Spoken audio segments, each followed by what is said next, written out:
ассалому алайкум бинандаҳои азиз, барномаи тилотии ахборро аз телевизиони Тоҷикистон мустақилан манзури шумо менамоем. дар оғози барнома таваҷҷӯҳ намоед ба табрикоти президенти ҷумҳурии Тоҷикистон пешвои миллат муҳтарам Эмомалӣ Раҳмон ба муносибати рӯзи ҷавонон. ҷавонони ғаюру далери кишвар, фарзандони азиз, ҳамаи шуморо ба ифтихори рӯзи ҷавонон самимона табрик гуфта, орзуманди сиҳатмандиву сарбаландӣ, хушбахтиву иқболи нек ва амалӣ гардидани орзуҳоятон ҳастам. ҷавонони Тоҷикистони соҳиби истиқлол нерӯи созандаи ватани азизамон буда, нақши онҳо дар тараққиёти ҳамаи соҳаҳои ҳаёти давлат ва ҷомеа арзишманд ва назаррас мебошад. имрӯз онҳо дар корхонаҳои бузурги саноатӣ, соҳаи кишоварзӣ, илму маориф ва дигар бахшҳои иҷтимоии мамлакат содиқонаву софдилона заҳмат кашида ба хотири ободии ватан иншооти гуногуни истеҳсоливу хизматрасонӣ бунёд менамоянд ва дар сохтмони нерӯгоҳи барқи обии Роғун рисолати шаҳрвандӣ ва қарзи фарзандии худро бо эҳсоси баланди ватандӯстӣ иҷро карда истодаанд. ҷавонони бонангу номус ва далеру ғаюри мо ҳамчун сипари боэътимоди давлатдории миллиямон дар ҳифзи марзу буми кишвар ва таъмин намудани суботу оромии ҷомеа қарзи ватандӯстонаи хешро адо менамоянд. бо қаноатмандӣ хотирнишон месозам ки наслҳои ояндасози халқи тоҷик оини ҷавонмардӣ ва ватандӯстиву ватандориро мояи ифтихори худ мешуморанд ва ҳар як ваҷаб хоки Тоҷикистони азизро муқаддас меҳисобанд. ҷавонони шарафманди тоҷик анъанаҳои аҷдоди сарбаланди худро идома бахшида ба ватан, муқаддасоти давлатӣ ва ҳимояи марзубуми кишвар содиқ будани худро борҳо собит кардаанд. насли ҷавони мамлакатамон бо ҳисси баланди миллӣ ва худшиносиву худогоҳӣ ба суннатҳои писандидаи гузаштаи халқамон, яъне ба таърих ва фарҳанги миллиямон арҷ мегузорад. ҷавонони тоҷик ки табиатан дӯстдори илму дониш мебошанд, дар пайи омӯхтани касбу ҳунарҳои муосир пайваста дар талош ҳастанд. дар муассисаҳои таҳсилоти оливу миёнаи кишвар ва дар хориҷ аз он муваффақона таҳсил менамоянд ва итминон дорем ки дар оянда ҳамчун мутахассисони баландпоя саҳми худро барои пешрафту ободии ватан мегузоранд. солҳои охир ҷавонони мо бо дарки аҳамияти варзиш ҳамчун омили муҳимтарини пешбурди тарзи ҳаёти солим, обутоби ҷисмонӣ ва баландбардоштани нуфузу обрӯи Тоҷикистони соҳиби истиқлол дар ин ҷода пайваста талош мекунанд. боиси хушҳолист ки дар байни ҷавонони тоҷик хислатҳои неки инсондӯстиву сулҳпарварӣ ва ваҳдати миллӣ то рафт бештар густариш меёбанд. дар баробари ин ҷаҳони пуртазоду ноороми замони муосир аз ҷавонони кишвар талаб менамояд ки аз таҳаввулоти босуръати сайёра ҳамеша огоҳ бошанд, худ ва ҳамсолонашонро аз таъсири манфии тарғиботи гурӯҳҳои ифротиву тундрав эмин нигоҳ доранд. барои ҳифзи истиқлолияту озодии сарзамини аҷдодӣ, сулҳу оромӣ, суботи сиёсӣ ва таҳкими пояҳои давлати соҳибихтиёри тоҷикон ҳамеша омода бошанд. онҳо бояд эътимод дошта бошанд ки бо амалишавии ҳадафҳои стратегии миллиямон пешрафти кишварамон таъмин гардида ҳамаи шароиту имкониятҳои зарурӣ барои зиндагии шоистаи ҳар як шаҳрванди мамлакат ва дар навбати аввал наврасону ҷавонон фароҳам оварда мешаванд. эътимоди комил дорам ки ҷавонони ватандӯсти мо минбаъд низ бо илму донишҳои муосир, ҷаҳонбинии васеъ ва саъю талоши навҷӯёнаи худ барои вусъати амалҳои бунёдкорӣ ва боз ҳам таҳким ёфтани нуфузи кишварамон дар арсаи байналмилалӣ талош намуда, дар таҳкими амнияти халқу давлат, сулҳу субот ва боз ҳам устувор гардонидани пояҳои давлатдории миллиямон саҳми худро дареғ намедоранд. инчунин бовар дорам ки ҷавонони Тоҷикистон шарафу номуси ватандорӣ ва ормонҳои халқамонро ҳамеша шиори зиндагиву фаъолияти худ қарор дода, дар татбиқи ҳадафҳои стратегии кишварамон боз ҳам бештар заҳмат мекашанд ва барои рушди устувори ватани азизамон минбаъд низ саҳми арзанда мегузоранд. рӯзи ҷавонон муборак бошад, фарзандони азиз. бинандаҳои азиз, имрӯз асосгузори сулҳу ваҳдати миллӣ, пешвои миллат, президенти ҷумҳурии Тоҷикистон муҳтарам Эмомалӣ Раҳмон бо сафари корӣ бо мақсади иштирок дар ифтитоҳи як қатор иншооти таъиноти гуногун, шиносоӣ бо вазъи корҳои кишоварзӣ ва суҳбату мулоқот бо сокинон ба ноҳияи Данғараи вилояти Хатлон ташлиф оварданд. ҳар як ташлифи сарвари давлат ба ин ё он гӯшаи диёр муждаи ободонӣ ва созандагист. ин навбат низ бо иштироки президенти мамлакат муҳтарам Эмомалӣ Раҳмон як қатор иншооте ки аз ҷониби сокинони ватандӯсти ноҳия бунёд шудаанд, ифтитоҳ карда мешаванд. сафари кории президенти мамлакат аз шиносоӣ бо дастовардҳои хоҷагидорон, ғалакорон, чорводорон ва дигар ризқофарони вилояти Хатлон оғоз гардид. пешвои миллат, президенти ҷумҳурии Тоҷикистон муҳтарам Эмомалӣ Раҳмон дар доираи сафари корӣ дар ноҳияи Данғара нахуст аз намоишфурӯши маҳсулоти кишоварзӣ ва саноатии шаҳру ноҳияҳои вилояти Хатлон ки дар маркази савдои Кайонуш ба намоиш гузошта шуда буд, боздид намуданд. ноҳияи Данғара дар гузашта ва имрӯз яке аз калонтарин ва пешқадамтарин ноҳияҳои аграрию саноатии кишвар ба шумор меравад. хоҷагидорони ноҳия дар таъмини аҳолии кишвар бо ғала, тухмии зироатҳо, хошок ва дигар маҳсулоти кишоварзӣ саҳми сазовор мегузоранд. дашту саҳрои фарроху заминҳои нопайдоканори зироатҳои гуногун, иқлими мусоиди рушди соҳаҳои зироаткорӣ, пахтакорӣ, чорводорӣ, паррандапарварӣ ва таҷрибаи бои андӯхтаи меҳнаткашон ноҳияро дар ҷумҳурӣ ва берун аз он машҳур кардааст. дар намоишгоҳи маҳсулоти дастранҷи меҳнаткашони вилоят натиҷаи меҳнати сокинони ноҳия ва хоҷагиҳои деҳқонии он ба таври шоиста муаррифӣ карда шуд. зимни боздиди сарвари давлат таъкид гардид ки ҳадафи давлату ҳукумати ҷумҳурии Тоҷикистон дар доираи стратегияи таъмини амнияти озуқаворӣ, дастрасии бештари аҳолии шаҳру ноҳияҳои мамлакат бо маҳсулоти хушсифату арзон ва аз ҷиҳати экологӣ тоза мебошад. ҳамасола кишоварзони шаҳру ноҳияҳои вилояти Хатлон дар асоси иҷрои дастуру супоришҳои президенти мамлакат муҳтарам Эмомалӣ Раҳмон дар самти истифодаи пурсамари замин ва интихоби тухмиҳои хушсифат майдони кишти зироати гуногун ва боғоти содиротиро бештар намуда, баробари таъмини талаботи дохилӣ ба хориҷ аз кишвар ҳам дар ҳаҷми зиёд маҳсулот содир менамоянд. иттилоъ дода шуд ки дар 4 моҳи соли равон ҳаҷми умумии истеҳсоли маҳсулоти кишоварзӣ дар ҳамаи бахшҳои хоҷагидории вилояти Хатлон ба 797 миллиону 254 ҳазор сомонӣ расидааст ки нишондоди мазкур нисбат ба ҳамин давраи соли гузашта 65 миллиону 508 ҳазор сомонӣ зиёд буда, суръати афзоиш 109% ташкил додааст. ҳаҷми истеҳсоли маҳсулоти кишоварзӣ дар ҳамаи бахшҳои ҷамъиятӣ ва хоҷагиҳои деҳқонӣ бошад, дар ин давра 191 миллиону 630 ҳазор сомониро ташкил додааст ки суръати афзоиш 129,2% дар бар мегирад ва ин рақам дар муқоиса ба ҳамин давраи соли сипарӣ гардида 43 миллиону 258 ҳазор сомонӣ зиёд аст. президенти мамлакат муҳтарам Эмомалӣ Раҳмон зимни суҳбати самимӣ бо кишоварзон ҷиҳати боз ҳам афзоиш додани маҳсулоти аз ҷиҳати экологии тоза дастуру ҳидоятҳои судманд доданд. таъкид гардид ки соли ҷорӣ заҳматкашони вилояти Хатлон дар майдони 38124 гектар кишти зироати гуногунро ба роҳ мондаанд ки 109% дурнаморо ташкил медиҳад. дар ин давра 129906 гектар ғалладонагиҳо, 130898 гектар зироати техникӣ аз ҷумла пахта, 19019 гектар сабзавот, 6526 гектар картошка, 11627 гектар полезиҳо ва 10148 гектар хӯроки чорво кишт карда шудааст.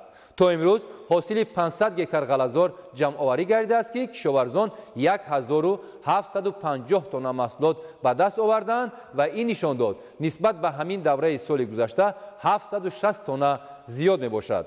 аз майдони 6891 гектар сабзавот бошад, то имрӯз 186302 тонна маҳсулот ҷамъоварӣ шудааст ки нисбати соли гузашта 71210 тонна бештар аст. аз майдони умумии зироати картошка бошад, ҳосили 1396 гектари он гирдоварӣ гардида ва 22388 тонна ҳосил ба даст омадааст ки дар қиёс ба ин давра давраи соли гузашта 13373 тонна зиёд мебошад. тавре кишоварзони вилоят таъкид медоранд, соли равон бо мусоид омадани обу ҳаво ҳосили сабзавоту меваҷот нисбат ба солҳои қаблӣ ба маротиб зиёд буда, заҳматкашони шаҳру ноҳияҳои вилояти Хатлон тавонистанд ки дар баробари таъмини бозори дохилӣ раванди содироти онро ба хориҷ аз кишвар ҳам суръат бахшанд. иттилоъ дода шуд ки то имрӯз аз майдони умумии боғҳои ҳосилдиҳандаи шаҳру ноҳияҳои вилоят 3388 тонна маҳсулот аз ҷумла гелос, олу, шафтолу ва зардолу ҷамъоварӣ гардидааст ки нисбат ба соли гузашта 1571 тонна зиёд мебошад. аз ҳаҷми умумии ҳосили боғот то ба ҳолати 17 майи соли равон 13113 тонна маҳсулот содирот шудааст. иброз гардид ки ин омор дар муқоиса ба соли гузашта аллакай 5691 тонна зиёд мебошад. аз ҷумла 12292 тонна пиёз ба Федератсияи Россия, ҷумҳуриҳои Қазоқистону Афғонистон ва Украина содирот шудааст. дар намоишгоҳ намунаи маҳсулоти кишоварзӣ аз қабили гӯшт, ду намуд картошка, ду намуди помидору бодиринг, карам, гулкарам, сирпиёз, пиёз, каду, қаламфури булғорӣ, кабутиҳо, мевагиҳо, зардолу, гелос, ҳандалак, себи пешпазак, шафтолу, олуболу, лиму, қулфинай, лаблабӯи сурх, 8 намуд ғалатдонагиҳо, асал, молу маводи истеҳсоли корхонаҳои саноатӣ пешкаш гардид. маҳсулоти тару тозаи кишоварзони шаҳру ноҳияҳои вилоят ки дар растаҳо ба намоиш гузошта шуда буд, аз рушди муттасили ин соҳа ва заҳмати шабонарӯзии меҳнаткашон шаҳодат медод. пешвои миллат муҳтарам Эмомалӣ Раҳмон ба кишоварзону хоҷагидорон ҷиҳати самаранок истифода намудани ҳар як ваҷаб замин маслиҳатҳои муфид доданд. тавре ба сарвари давлат маълумот дода шуд, ҳамасолат дар пайи амалӣ гардидани ҳадафҳои дар самти афзоиш додани маҳсулоти кишоварзӣ ва содироти он ба хориҷ аз кишвар сатҳи зиндагии хоҷагидорону кишоварзон беҳтар мегардад. рушди соҳаи занбури асалпарварӣ низ дар миқёси вилоят назаррас буда, заҳматкашон ҳамасола бо афзун намудани шумораи оилаҳои он даҳҳо тонна асали аз ҷиҳати экологии тозаю серғизо ба даст меоранд. иттилоъ дода шуд ки айни ҳол шумораи оилаҳои занбури асал дар шаҳру ноҳияҳои вилояти Хатлон 60950 оиларо дар бар мегирад ки нисбат ба ҳамин давраи соли гузашта 860 оила зиёд мебошад. пешвои миллат муҳтарам Эмомалӣ Раҳмон ҳамзамон дар ин намоишгоҳ бо ҳунари волои занону бонувон ки ба пухтани нонҳои лазиз машғул буданд шинос шуда, ба ҳунари онҳо таҳсину офарин хонданд. сарвари давлат онҳоро барои омӯзонидани нозукиҳои ин ҳунар ба ҷавондухтарон ҳидоят карданд. бинандагони гиромӣ, сафари кории асосгузори сулҳу ваҳдати миллӣ пешвои миллат президенти ҷумҳурии Тоҷикистон муҳтарам Эмомалӣ Раҳмон ин лаҳзаҳо дар ноҳияи Данғара идома дорад ва аз ҷараёни ин сафар мо шуморо дар нашрҳои минбаъдаи барномаҳои иттилоотии ахбор ба таври муфассал иттилоъ медиҳем.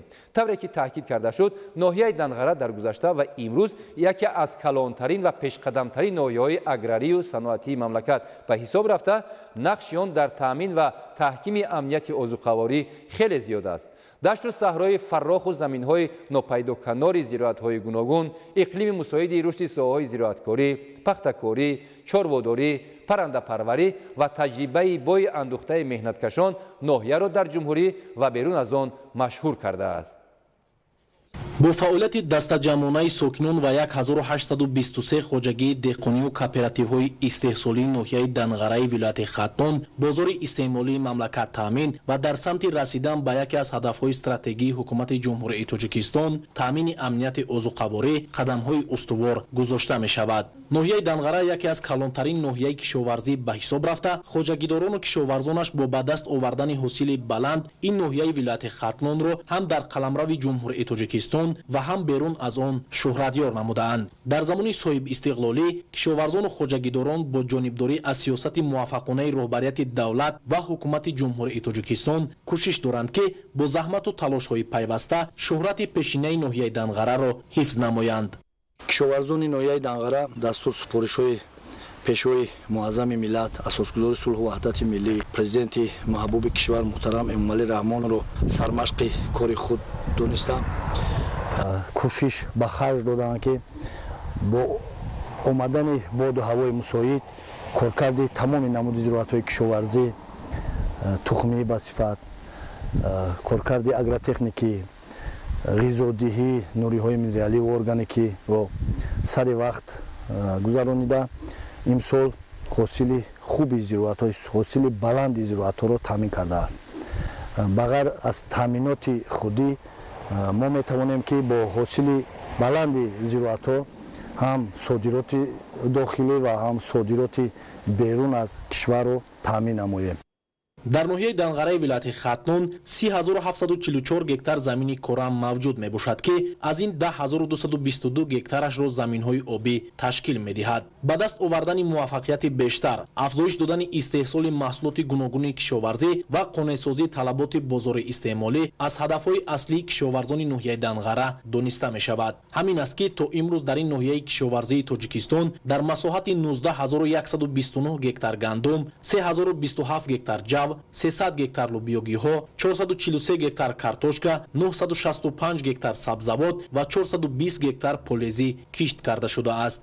ноҳияи данғара яке аз ноҳияҳои калонтарини агросаноатӣ на фақат вилояти Хатон балки ҷумҳурӣ ба ҳисоб меравад. боз ҳавои мусоиди имсол имконият дод ки ҳосили фаровон расонда шавад.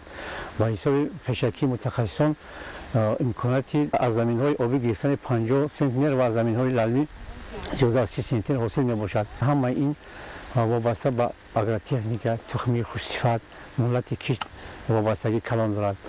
бинобар ин кишоварзони мо ҳама инро ба назар гирифта тухмиҳои беҳтаринро ба даст оварда кишт намуданд. дар ноҳия асосан навъҳои репродуксияҳои элита ва якуми Краснодар 99, Красар, Велена, Иришка, фарҳодӣ, садоқат ва дигар навъҳое мебошад ки таҷрибаҳои охири нисонро ки навъҳои дар боло қайдшуда ҳосили фаровон медиҳанд. сол ба сол вақте ки технологияи навро ворид карданд, ин имконият дод ки ҳосил нисбат ба солҳои пештар зиёд шавад.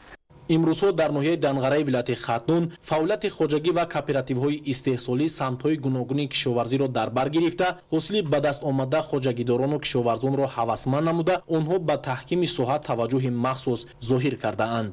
32 гектар замин, 15 гектар пахта, 14 гектар ғалла, нави Алекс, дар 7 гектар тарбуз, 1 гектар қулфинай, 50 сотих помидор, 1 гектари дигар маҳсулоти мошу, наск, нахото ин чизо дигар киш кардем. аз аввали мавсим дар аз 1 гектар замин 10 тонн қулфинай ҷамъоварӣ кардем ва бозор содиёт кардем. дар баробари он ки имрӯзҳо дар бозорҳои ноҳия ва дигар минтақаҳои мамлакат самараи дастранҷи хоҷагидорони ноҳияи данғара пешниҳоди сокинон гардонида шудааст, мавсими ҳосилғундории полизиҳо низ фаро расидааст. бо мақсади қонеъсозии талаботи бозори истеъмолӣ кишоварзон аз имкониятҳои фароҳам овардашуда самаранок истифода намуда истодаанд. яке аз ҳадафҳои асосии ҳукумати ҷумҳурии Тоҷикистон таъмини амнияти озуқаворӣ мебошад. мо ба пуррагӣ гуфта метавонем ки кишоварзони ноҳияи данғара таъмини амнияти озуқавориро на дар ноҳия вилоят балки дар тамоми ҷумҳур бо зироатҳои хушсифати худ бо баланд гардидани ҳосили зироатҳо иҷро менамояд. дар 100 гектар замин 7 гектар гулҳои шифобахш, як 16 намуд гулҳора коридагием, 40 гектар замин тарбузо коридагием, пешаш пухта истодааст, 11 гектар пиёз кардагием, 2 гектар картошка коридагием, 6 навъи гандуми аз Россия аз гандумҳои худамон оварда коридагием, дар 45 гектар замин 8 намуд сортҳои харбузои маҳаллӣ ва харбузои аз Ӯзбекистон сортҳои нав овардагием барои дар оянда тухмпарвариро дар данғара ташкил кардан. васеъ намудани майдони боғот, ба гардиши кишоварзӣ даровардани заминҳои бекорхобида ва дар ин замина зиёд кардани истеҳсоли маҳсулоту таъмини амнияти озуқаворӣ яке аз ҳадафҳои аслии ҳукумати ҷумҳурии Тоҷикистон ба ҳисоб меравад. нишондиҳандаҳо аз он далолат мекунад ки хоҷагидорони ноҳияи данғара дар самти аз худ кардани замин ва самаранок истифода бурдани он таҷрибаи кофӣ доранд. ҳамчунин истифодаи усулҳои пешқадам дар самти рушди соҳа низ омили дигарест ки деҳқонони ноҳияи данғара ҳангоми кишту парвариши маҳсулоти гуногуни кишоварзӣ ва рушди соҳаи боғу токпарварӣ аз он истифода мебаранд. масоҳати боғу токзор дар ноҳия 5793 гектар мебошад. иҷрои саривақтӣ дастуру супориш ва роҳнамоиҳои асосгузори сулҳу ваҳдати миллӣ пешвои миллат президенти ҷумҳурии тоҷикистон муҳтарам Эмомалӣ Раҳмон ҳангоми сафарҳои корӣ ва татбиқи нишондодҳои паёми президенти ҷумҳурии тоҷикистон ба маҷлиси олӣ барои зиёд шудани боғҳои намунавӣ ва ба гардиши кишоварзӣ даровардани заминҳои аз гардиши кишоварзӣ берунмонда дар ноҳияи Данғара имкон фароҳам овард. дар талу теппаҳое ки солиёни зиёд бекор хобида буд давоми солҳои охир дар доираи барномаҳои соҳавӣ аз ҷумла барномаи рушди соҳаи боғу токпарварӣ дар ҷумҳурии тоҷикистон барои солҳои 2016-2020 ҷиҳати зиёд кардани майдони боғот афзоиш додани истеҳсоли маҳсулот ва расидан ба таъмини амнияти озуқаворӣ боғҳои намунавӣ бунёд шудааст. танҳо соли равон дар ноҳияи Данғара 260 гектар боғи нав бунёд карда шуд ки 100 гектарашро боғи интенсивӣ ташкил медиҳад. дар доираи сиёсати муваффақонаи роҳбарияти давлат ва ҳукумати ҷумҳурии тоҷикистон ҳамасола дар ноҳияи Данғара аз ҳисоби заминҳои бекорхобидаи талу теппа ва обёрӣ кардани заминҳои аз гардиши кишоварзӣ берунмонда майдони кишт васеъ карда мешавад. зеро таҷриба собит намуд ки давоми солҳои охир аз худ кардани заминҳои бекорхобида ва бо ҷои корӣ фаро гирифтани шаҳрвандон ба беҳтаршавии сатҳи зиндагӣ ва рушди иқтисодии ноҳия такон бахшидааст. соли 2018 1750 гектар заминҳои лалмӣ бо дастгирии ҳукумати ҷумҳурии тоҷикистон ба заминҳои обӣ табдил дода шуд ва мо тамоми намуди зироатҳоро махсусан кишти пахтаро нисбат ба солҳои пешин зиёд кардем ва бо обӣ шудани заминҳо мардум аллакай аз ҳар як гектар замин 2 ҳосил ба даст меоранд ва баъзе қидаҳои замин ҳастанд ки мардум кор карда 3 ҳосилро ҳам пурра ба даст меоранд. ҳамчунин дар ноҳияи Данғараи вилояти Хаттон бо муҳайё гардидани шароити мусоиди парвариши чорво ва ташкили хоҷагиҳои чорводорию зотпарварӣ ин соҳаи сердаромади хоҷагии халқи мамлакат низ рушд карда саршумори чорвои калону майда ба маротиб зиёд гардид. солҳои охир бо бароҳ мондани парвариши чорвои хушзод истеҳсоли гӯшту шир дар ноҳия ба маротиб афзоиш ёфта воридоти маҳсулоти ширин низ кам гардид. бо мақсади боз ҳам тараққӣ додани соҳаи чорводорӣ ва бароҳ мондани парвариши чорвои хушзод тибқи нақшачорабиниҳои ҳукумати ҷумҳурии тоҷикистон дар ноҳия тадбирҳои зарурӣ амалӣ гардонида мешавад. айни ҳол дар ноҳия ба миқдори 400 000 зиёдтар моли айвони шохдори майда, 67 000 сар моли айвони шохдори калон, 5 000 сар асп мавҷуд аст. айни ҳол фақат дар хоҷагиҳои чорводории ҷамоавӣ мо қариб 30 000 сар барои бузғола гирифтем. омили асосии муваффақияти чорводории Данғара дар захираи дурусти тайёр кардани хошоки дурушт, хошоки ширадор, хошоки консентратӣ, нигоҳубини чорво ва роҳ мондани парвариши зотҳои нави чорвое ки маҳсулоти ба сифат баланд медиҳанд, насли хушзод тавлид мекунанд. ҳамин аст.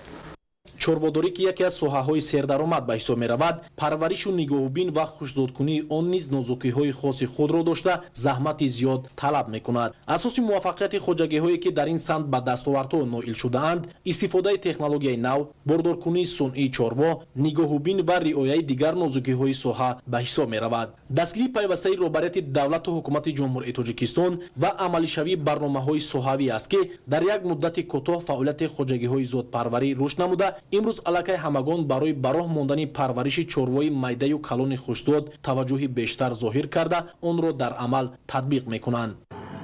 бо мусоид омадани обу ҳаво ва рустани алафҳо дар талу теппаҳои ҳудуди ноҳияи Данғара кишоварзону хоҷагидорони ноҳия ҷамъоварии хӯроки чорворо ба таври дастаҷамъона ва бо истифода аз техникаҳои соҳавӣ идома медиҳанд. мувофиқи нақша имсол бояд дар ноҳияи Данғара 104 000 тонна хӯроки дурушти чорво захира карда шавад. истифодаи техникаҳои соҳавӣ ва фаъолияти дастаҷамъона имкон фароҳам овардааст ки дар ноҳия то имрӯз дар ҳамаи шаклҳои хоҷагидорӣ наздики 30 000 тонна хӯроки чорво захира карда шавад. тавре аз гузашта аён аст дар ин самт низ сокинони ноҳияи Данғара таҷрибаи ғанӣ доранд. новобаста аз оне ки дар мавсими сипарӣ гашта боришот кам буд, хоҷагидорони ноҳияи Данғара нақшаи ҷамъоварии хӯроки дурушти чорворо 105% иҷро карда буданд. имсол низ масъулин аз тамоми имконот истифода менамоянд то ки захираи хӯроки дурушти чорворо сари вақт ба анҷом расонида рушди соҳаи чорводориро таъмин кунанд. сарфи назар аз он ки бо мусоид омадани обу ҳаво дар талу теппаҳои ҳудуди ноҳияи Данғара алаф фаровон аст, хоҷагидорон дар масоҳати 660 гектар зироати гуногунро барои хӯроки чорво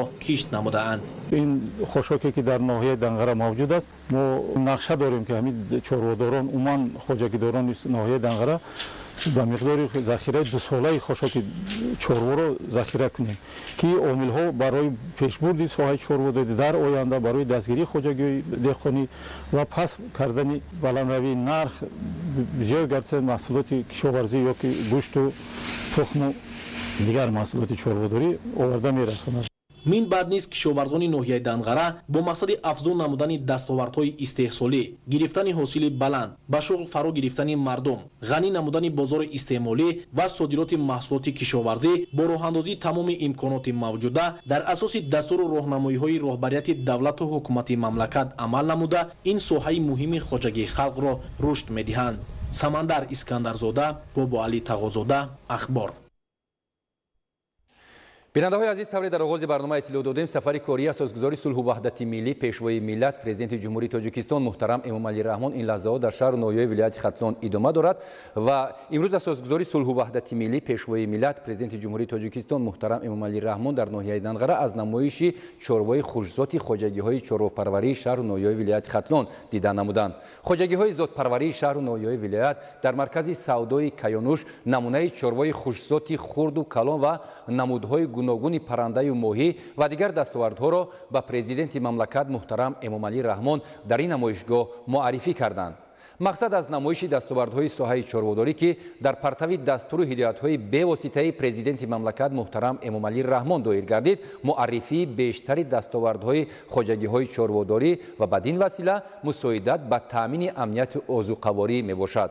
ба савари давлат муҳтарам Эмомалӣ Раҳмон дар макони баргузории намоиши чорвои хушзод нахуст навгониҳои озмоишгоҳи байторӣ ва дигар дастовардҳои муассисаи давлатии бордоркунии сунъӣ пешкаш карда шуд. таъкид гардид ки дар шаҳру ноҳияи вилояти Хатлон бо ворид намудани таҷҳизоту дастгоҳҳои муосири бордоркунии сунъии чорво ки бо мақсади хушзодкунӣ амалӣ карда мешавад, хоҷагиҳои чорвопарвар таи солҳои охир ба пешрафтҳои зиёде ноил гардидаанд.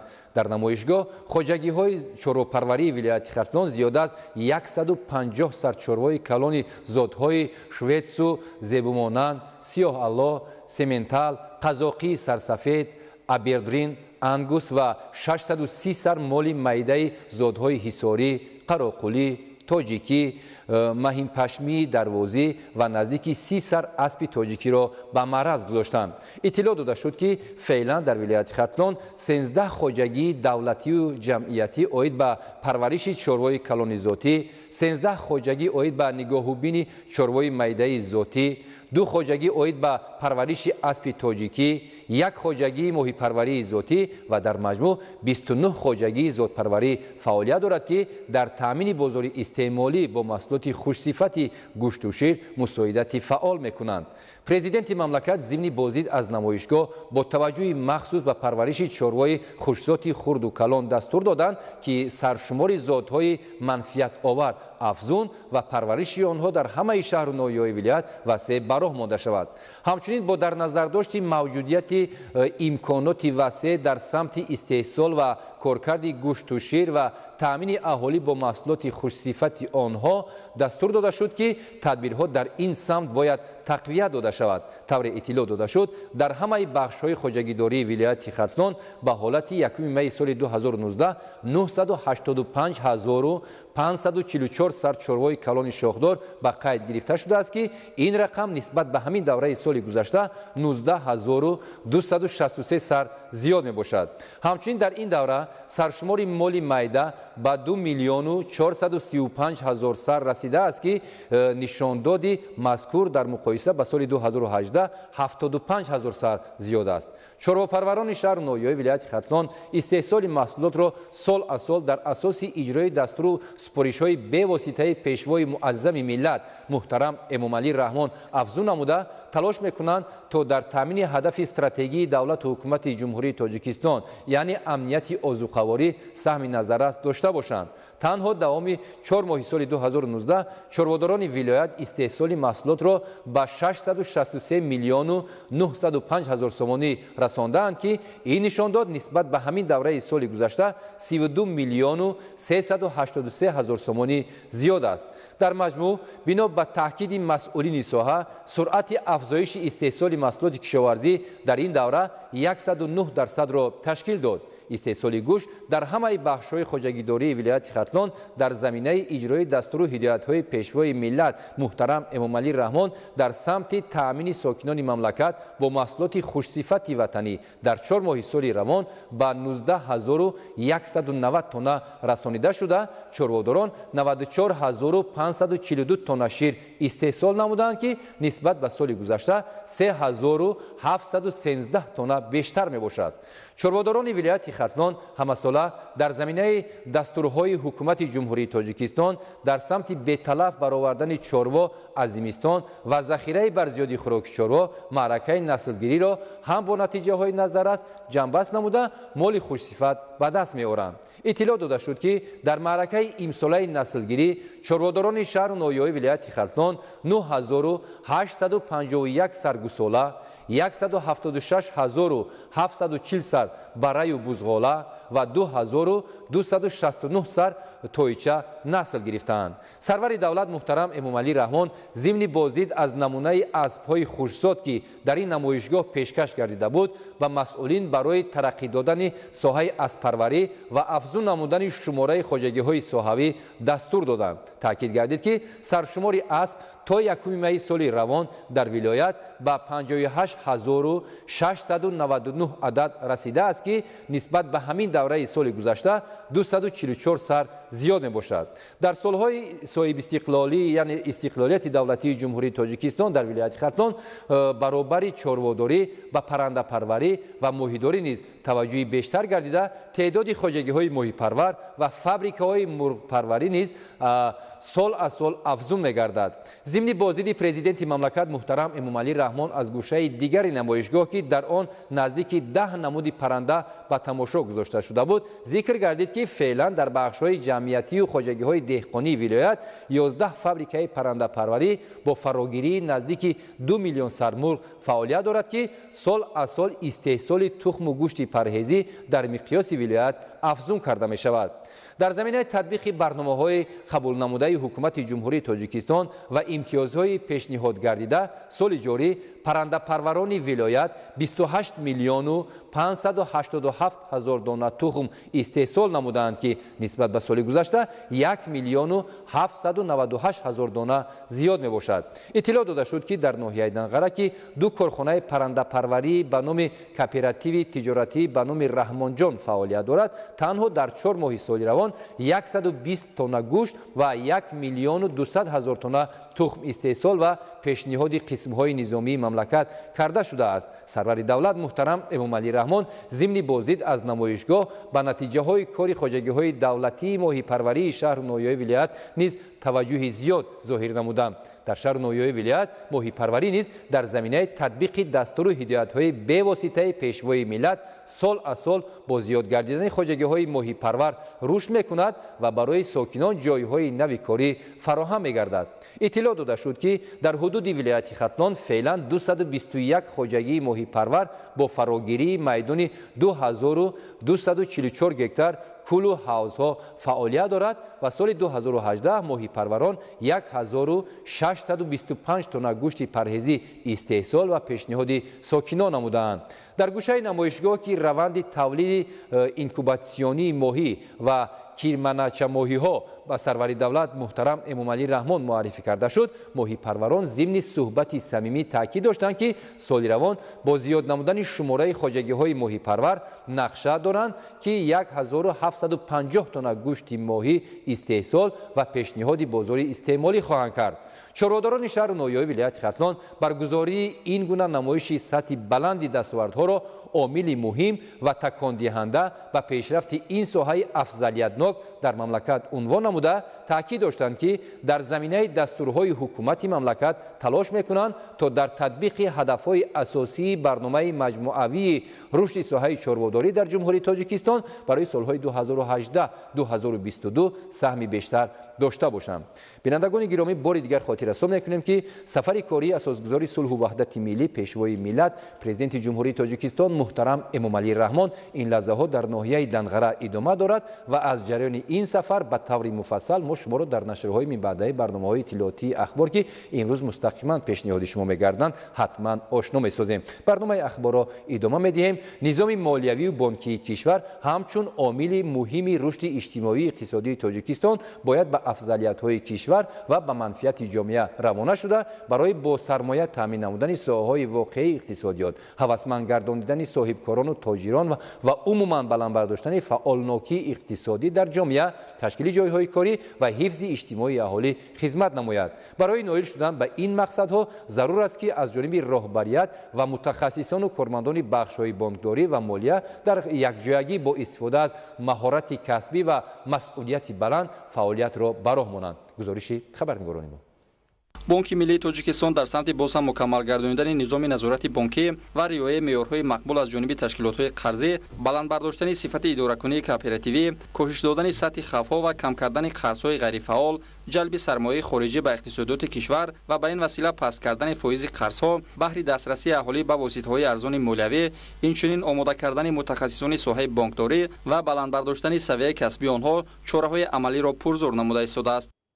سطحی بلندی دانش کسبی، مهارت و ملکه یک شرطی مهمی پیشرفتی همه ساحه‌ها است، از جمله ساحه بانکداری که از جانب پرزیدنت کشور مورد ایرادگیری قرار گرفت این موضوع و بار دیگر مطرح شد که انمون سطحی متخصصانی خدمترسانی تشکیلات‌های قرضی در سطح پس قرار دارد و در این زمینه باشد باید که تشکیلات‌های قرضی در تعیین نمودن همون متخصصانی که مخصوصاً با میزوجان خدمت رسانی های بانکی رو پیشنهاد می نماید، غیر از آن مثلا به اینوبت گرفتن دانش تخصصی آنها از مثلا کسبیت بلندی یا اینکه بانکداری معاصر رو دانستنشان باید که یک آداب مناسبتی خوب، یک معاشرت درجه بلند، درجه عالی رو داشتگی باشند،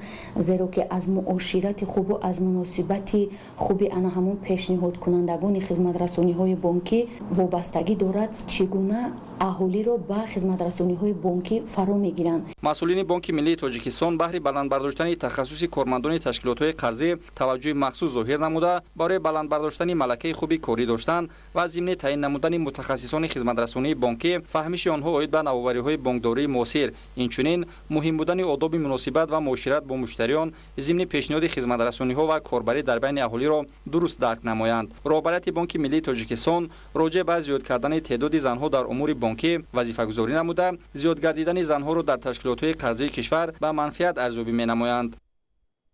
بانک ملی تاجیکستان و عموما نظام بانکی در سیاست کادری خود پیوسته دستور و هدایت‌های پیشوای ملت محترم پرزیدنت کشور را سرمشق فعالیت خود قرار داده و در مسئله جلب بانوان به نظام بانکی یک دقت مخصوص ظاهر می‌نمایند که نتیجه این است که امروز در نظام به 34/5 رسیده است، آن همون تعداد بانوانی که در نظام بانکی فعالیت میکنند و این هم باشد البته امروز کم است. نظام بانکی در جهان معاصر روز از روز رشد نموده که ساحه‌های مهم کشورها محسوب می‌یابد. باید قید نمود که برای رسیدن به مقصدهای ساحه بانکداری ضرور است که از جانب رهبریت و همه متخصصان بخش اقتصادیات، بانکداری و مالیه با استفاده از مهارت کسبی و مسئولیت بلند در یک جایگی فعالیت را به راه مانند. بانک ملی تاجیکستان با مقصد برطرف نمودن کمبودی‌های در سمت بانکداری مملکت جای داشته که در واخوری سروری دولت با کارمندان مالیه و بانک‌ها انداز و گمرک زیر تنقید جدی قرار گرفته بود،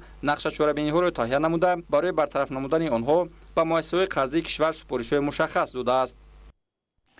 бинандаҳои азиз, ин буд нашри навбатии барномаи иттилоотии ахбор аз телевизиони тоҷикистон. мо шуморо бо шарҳи дигар хабару гузоришҳо ва хусусан аз ҷараёни сафари кории президенти ҷумҳурии тоҷикистон муҳтарам эмомалӣ раҳмон ки ин лаҳзаҳо дар ноҳияи Данғараи вилояти Хатлон идома дорад, дар нашрҳои минбаъдаи барномаҳои иттилоотии ахбор ба таври муфассал ба шумо иттилоъ хоҳем дод. хайри хуш намекунем.